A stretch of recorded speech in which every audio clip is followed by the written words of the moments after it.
Good morning viewers, my self doctor Priyanka Saini. आज हम BEd first year के पेडागोजी और सोशल साइंस सब्जेक्ट के अंतर्गत सह संबंध की अवधारणा की स्टडी करेंगे। सह संबंध किसी भी कक्षा का पाठ्यक्रम, उस पाठ्यक्रम के अंतर्गत विभिन्न प्रकार के विषय होते हैं। ठीक है, पाठ्यक्रम के विषय और पाठ्यक्रम के विषयों को व्यवस्थित करना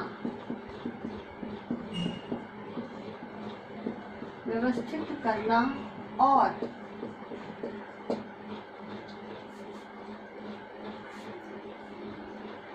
एक विषय का दूसरे विषय से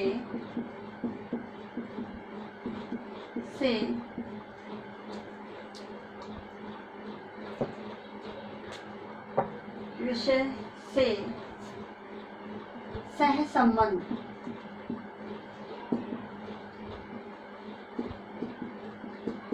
स्थापित करना,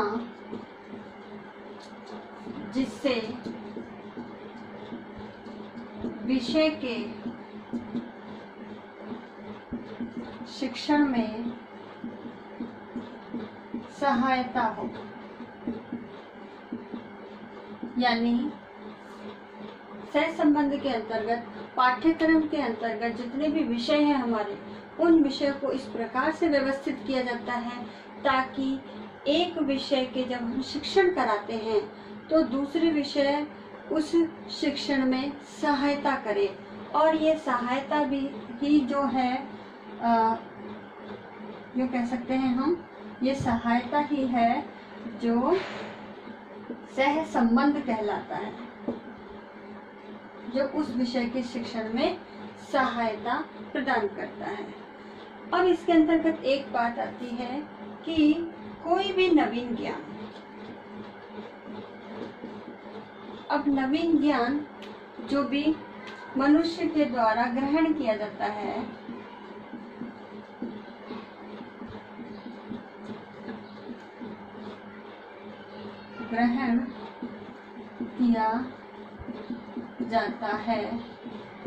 तो ये जो नवीन ज्ञान है, ये नवीन ज्ञान तभी ग्राह्य हो सकता है। ग्रहण यानी ग्राह्य, है ना। तो ग्राह्य तभी हो सकता है जब मनुष्य की चेतना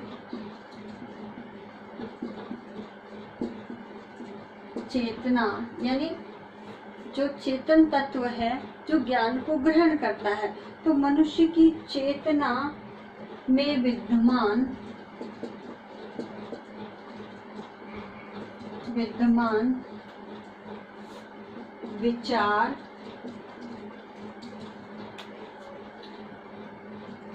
विचारों से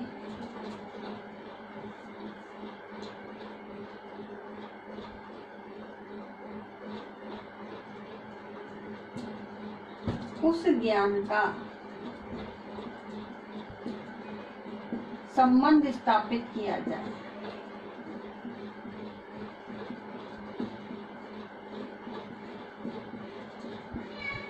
यानी हमारा मनुष्य का जो चेतन मन है, हमारा मन विचारों को तभी ग्रहण करता है, यानी जो ज्ञान से संबंधित होते हैं उनको तभी ग्रहण करता है जब वो जो ज्ञान है, नवीन ज्ञान है, वह चेतना में विद्यमान उस ज्ञान से संबंध स्थापित करे। अब चेतना में जो विद्यमान ज्ञान है, ये विद्यमान विचार, अब ये विचार या ज्ञान वो कहाँ से आता है? मनुष्य के पूर्व ज्ञान से, जो उसके अंदर पहले से ही विद्यमान होता है। तो पूर्व ज्ञान के अंदर जो भी विचार है और नवीन ज्ञान का जब उससे संबंध होता है, तभी मनुष्य का मस्तिष्क उस ज्ञान को ग्रहण करता है। अब इसके अंतर्गत अब शिक्षक क्या ध्यान रखे? शिक्षक जो उस ज्ञान का शिक्षण करा रहा है, तो शिक्षक के द्वारा नवीन ज्ञान हेतु बालकों में रुचि जागृत करें।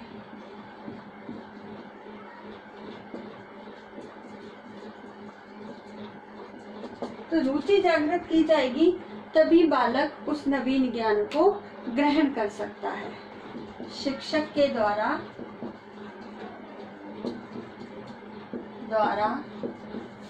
बालकों को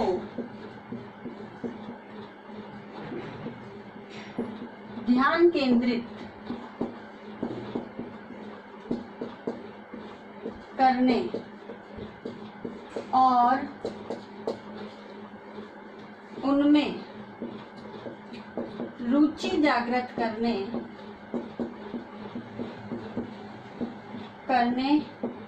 हेतु शिक्षण कार्य किया जाता है। और ये जो शिक्षण कार्य है, ये शिक्षण कार्य ही ज्ञान के स्थायित्व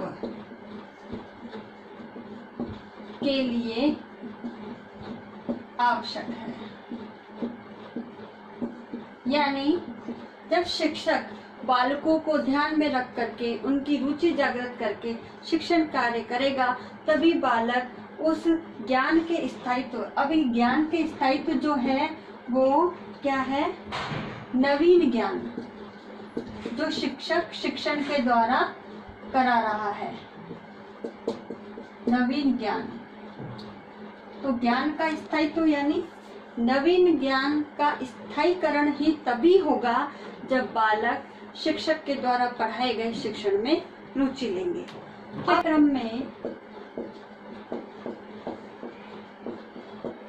में विषयों का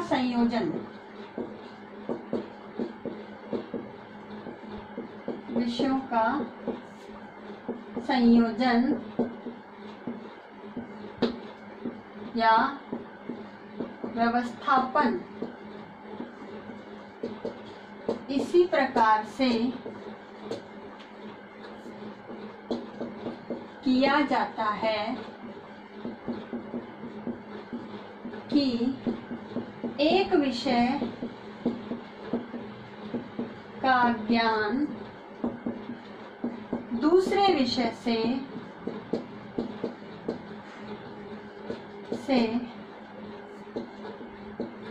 सहसंबंध स्थापित करते हुए प्रदान किया जाए, तभी एक विषय का ज्ञान दूसरे विषय को सहायता करेगा। अब हम ये मान के चलते हैं कि मानव का मस्तिष्क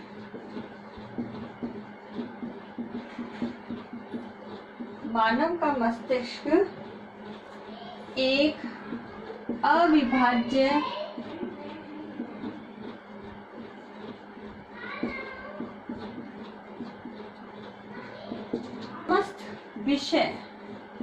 समस्त विषयों का ज्ञान जो है,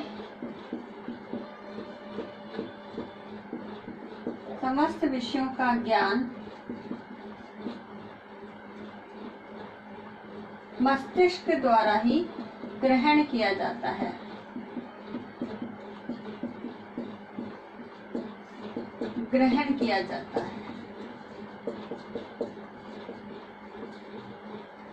अब इस प्रकार से विभिन्न विषयों को, जो हमारे विभिन्न विषय हैं, उन विभिन्न विषयों की पाठ्य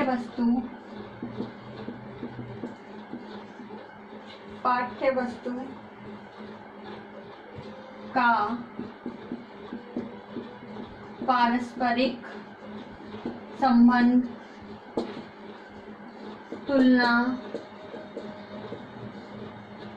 तुलना तथा मिश्रण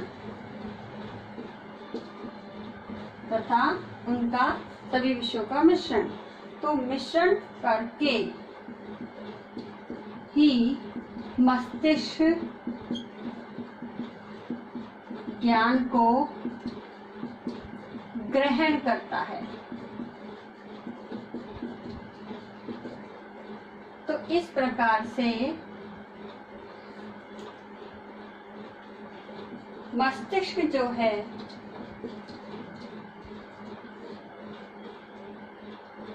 ज्ञान के अनुभवों को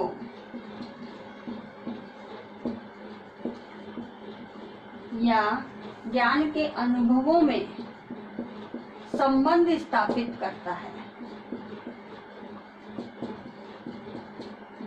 और संबंध स्थापित करके ही वो ज्ञान को क्या करता है, ग्रहण करता है। इसलिए किसी भी विषय के ज्ञान के ग्रहण करने में मनुष्य के मस्तिष्क की इम्पोर्टेंट रोल होती है।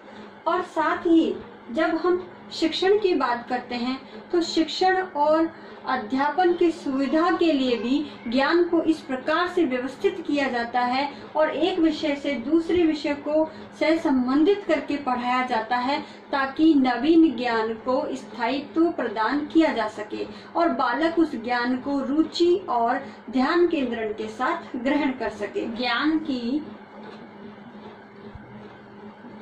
अखंडता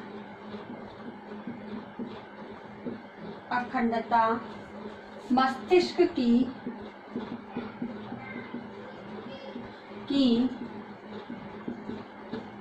अविभाज्यता, क्योंकि मस्तिष्क को है विभाजित नहीं किया जा सकता, और एवं संबंधीकरण की प्रक्रिया।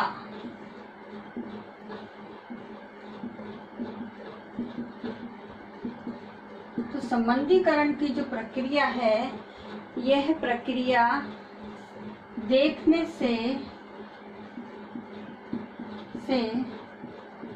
स्पष्ट होता है कि एक विषय का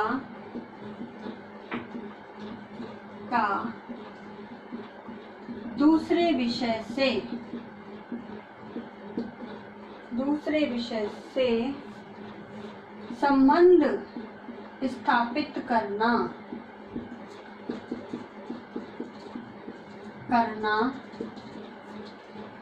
आवश्यक है।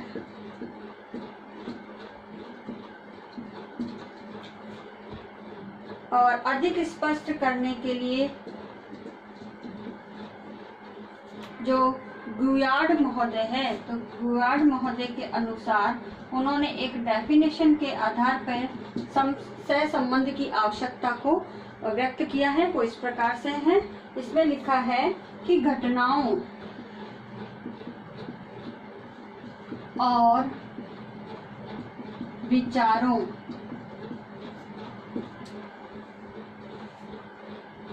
का मानस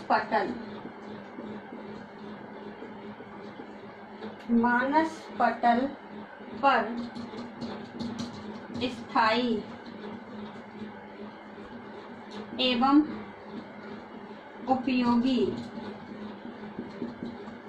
उपयोगी प्रभाव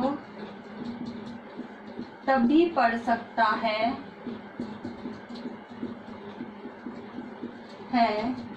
जबकि मस्तिष्क एवं आगंतुक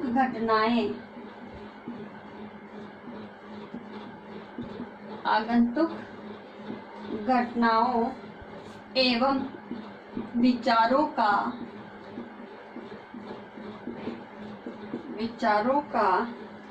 या विचारों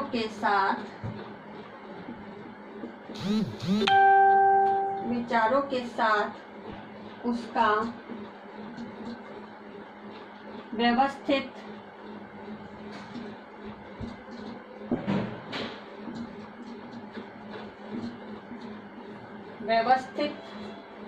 संबंध स्थापित करता है।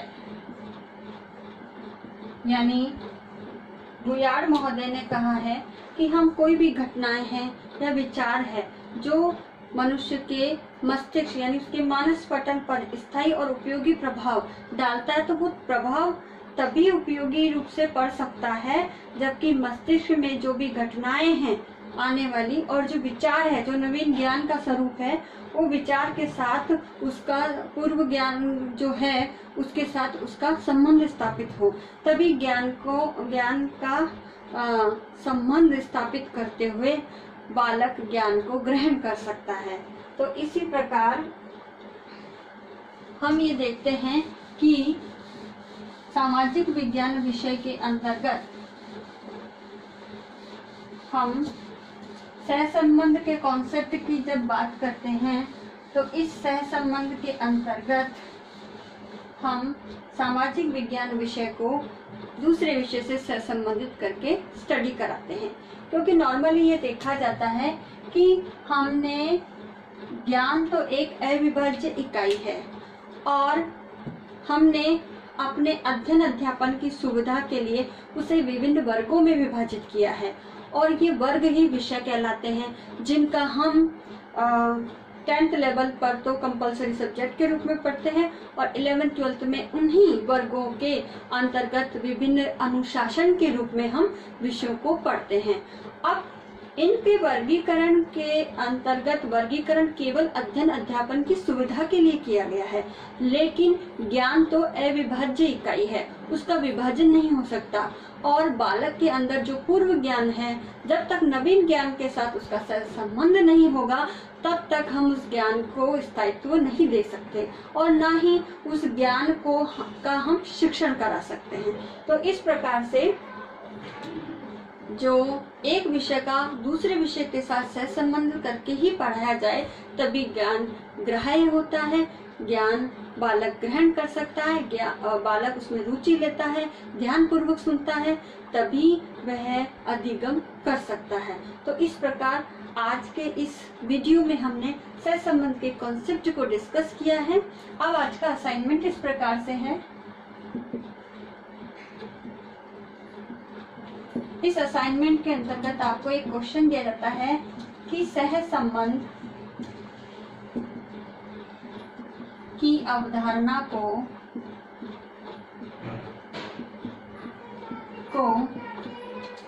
स्पष्ट कीजिए और साथ ही इस कोरोना महामारी के दौर में आप अपने घर में रहिए, सुरक्षित रहिए, जहाँ तक हो सके घर से बाहर नहीं निकलिए, राज्य सरकार द्वारा जारी गाइडलाइन के पूर्ण रूप से पालना कीजिए। आई होप ये वीडियो आपके लिए यूजफुल होगा। So thank you.